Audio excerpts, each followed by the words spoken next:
CM Vishnudeo Sai संयुक्त मोर्चा की बैठक में शामिल हुए। बैठक को लेकर सीएम ने कहा कि आज बीजेपी के साथ मोर्चा की संयुक्त बैठक है। बैठक में अजय जम्वाल और प्रदेश अध्यक्ष किरण सिंह देव समेत सभी मोर्चा के प्रभारी और पदाधिकारी मौजूद रहे। वहीं आज बहुत लोग कांग्रेस पार्टी छोड़कर बीजेपी में आए, जिनमें से बिलासपुर जिला पंचायत के सदस्य अरुण सिंह और जेसीसीजे के अखिलेश पांडे अपने समर्थकों के साथ बीजेपी में शामिल हुए हैं।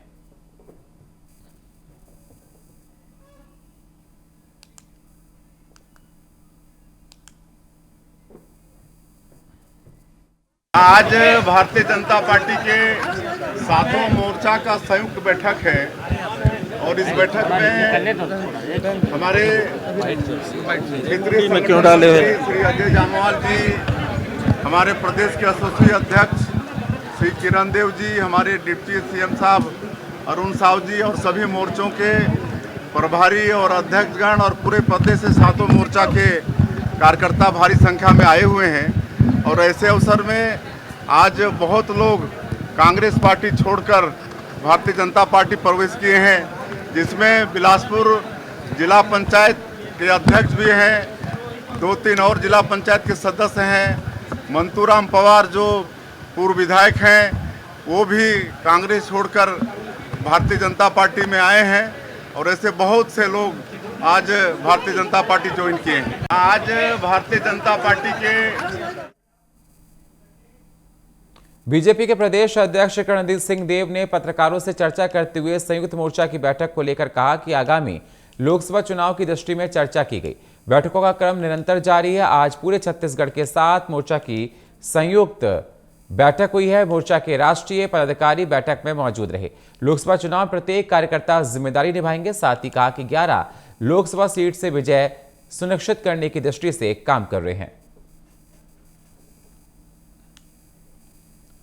तो बीजेपी के प्रदेश अध्यक्ष शामिल हुए। आगामी लोकसभा चुनाव की दृष्टि पर चर्चा की गई। 2024 के चुनाव जो लोकसभा के आ रहे हैं उसमें किस प्रकार से काम करना है छत्तीसगढ़ में, तो इसमें चर्चा की गई। 7 मोर्चों की संयुक्त बैठक हुई है, पूरे छत्तीसगढ़ के 7 मोर्चों की। बीजेपी के प्रदेश अध्यक्ष किरण सिंह देव ने कहा कि हम धरातल पर वो सारे काम करेंगे। जनता हमारे काम से काफी खुश नजर आ रही है।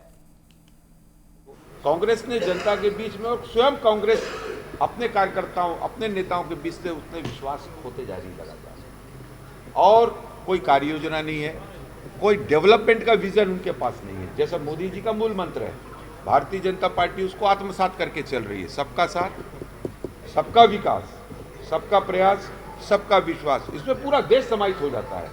और देश को आगे बढ़ाने की दृष्टि में उत्कृष्ट हमारा देश सर्वोच्च शिखर पर पहुंचे, चाहे वो आर्थिक हमारी योजना नियोजन का कार्य योजना हो। आज देखिए मोदी जी के अथक प्रयत्नों से 10 से 5वें नंबर पे आ गए हैं। हमारा देश लगातार विकास की ओर बढ़ रहा है। विश्व के मानचित्र में अगर हम देखें तो आज ऐसा समय होगा कि पूरा विश्व आज कठिन समस्याओं से जब 2 देश आपस में जूझते हैं तो वो मोदी जी को याद करते हैं कि इसका समाधान मोदी जी ऐसे सर्वाधिक विश्व के लोकप्रिय नेता के मार्गदर्शन में। और वही कांग्रेस की ओर देख लीजिए, और ये गठबंधन और ठगबंधन इस तरीके से कार्य करके आपने अपनी खुद की प्रासंगिकता समाप्त कर दी है। जब पूरे देश में ऐसी स्थिति निर्मित हो गई है कि विभिन्न प्रांतों में जो क्षेत्रीय पार्टियां, क्षेत्रीय राजनीतिक दल है, वो आपको बोलते हैं कि कहीं 40 सीट है तो आप 2 सीट पे लड़िए, कहीं हम अकेले लड़ेंगे। इस तरीके से तो आप खुद ही समझ सकते हैं कि इस तरीके से और स्वाभाविक रूप से जनता का भी और सभी वर्गों का विश्वास मोदी। देश भर में कांग्रेस पार्टी को छोड़कर बीजेपी में शामिल होने कई दिनों से चर्चा का विषय बन रहा है, जो आज जगदलपुर में अभी देखने को मिला। प्रदेश महिला कांग्रेस महासचिव और महिला कांग्रेस अध्यक्ष श्रीमती सरला तिवारी ने आज बीजेपी प्रदेश अध्यक्ष श्री किरण देव के समक्ष बीजेपी में प्रवेश किया। बीजेपी के रीति और नीति से प्रभावित होकर श्रीमती सरला तिवारी ने बीजेपी में प्रवेश किया। बीजेपी प्रदेश अध्यक्ष श्री किरण देव ने बीजेपी का गमछा पहनाकर उनका स्वागत किया। तो आपको बता दें, काफी लोग बीजेपी में शामिल हो रहे हैं। कांग्रेस अध्यक्ष श्रीमती सरला तिवारी ने बीजेपी ज्वाइन की है। उनको गमछा पहनाकर फूलों का बुके देकर उनका स्वागत किया गया।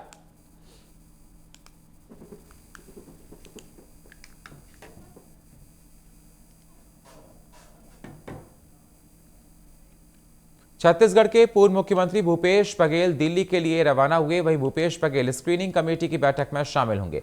साथ ही रवाना होने से पहले पत्रकारों से चर्चा करते हुए बैठक को लेकर बघेल ने कहा कि ये स्क्रीनिंग कमेटी की आखिरी बैठक होगी।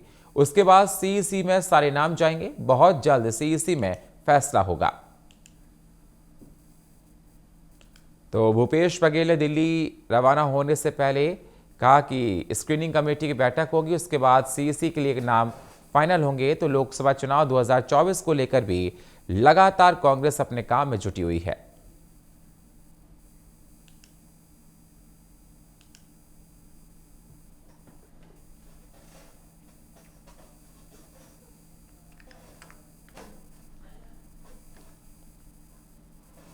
तो पूर्व सीएम भूपेश बघेल दिल्ली के लिए रवाना हुए हैं और ये देखा जा रहा है कि कांग्रेस भी 2024 के लोकसभा चुनाव को लेकर रणनीति बना रही है।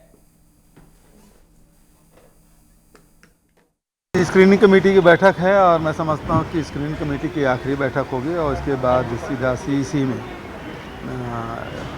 सारे नाम चले जाएंगे और बहुत जल्दी उम्मीद है कि सीईसी में फैसला हो जाएगा। इसमें कोई बदलाव नहीं होगा। जो हमारे कैंडिडेट हैं वो हमारे कैंडिडेट होंगे और जो मतलब जो पीसी में नाम गए हैं, सीईसी में जो स्क्रीनिंग कमेटी में जो नाम है और जो सर्वे में नाम आएगा उसी पर फाइनल होगा। इसका अर्थ ये है कि भारतीय जनता पार्टी की अब लोकप्रियता वो नहीं रही जो मीडिया में दिखाई जाता है।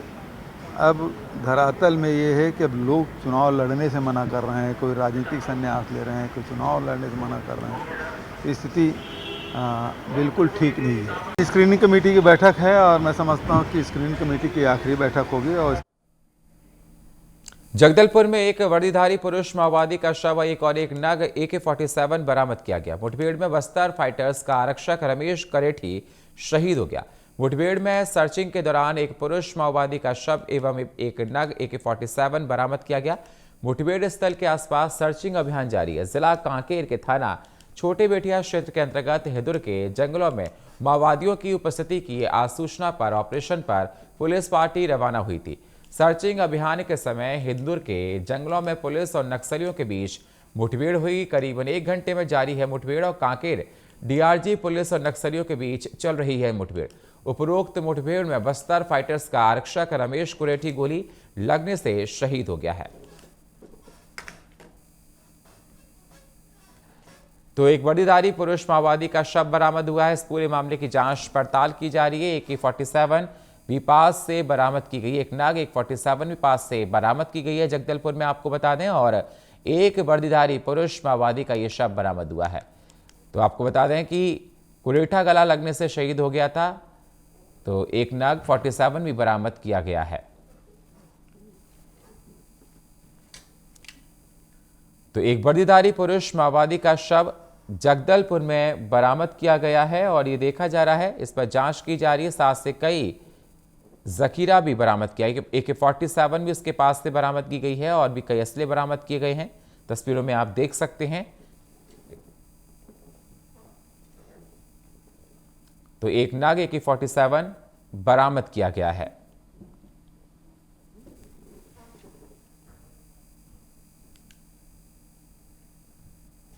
लगातार नक्सल विरोधी अभियान की कार्रवाई संचालित की जा रही है। आज दिनांक 3 मार्च को नक्सलियों की उपस्थिति की सूचना पर थाना छोटे बेटिया के हिदुर जंगलों में नक्सल विरोधी अभियान संचालित किया गया, जिसमें BSF, DRG और जिला बल के जवान द्वारा एक संयुक्त अभियान किया गया था। जब हमारे जवान नक्सलियों की उपस्थिति की जगह पर पहुंचे तो नक्सली द्वारा ताबड़तोड़ फायरिंग की गई, जिसके जवाब पर भी हमारे जवानों ने लगातार फायरिंग की। ये फायरिंग लगभग 1 घंटे से चली है और जब इलाके की सर्चिंग की गई तो एक नक्सली के 100 बरामद हुआ है, जिसमें एक 40 भी प्राप्त हुआ है। इस नक्सल विरोधी अभियान में हमारे जिले के एक आरक्षक रमेश कुरेठी शहीद हो गए हैं।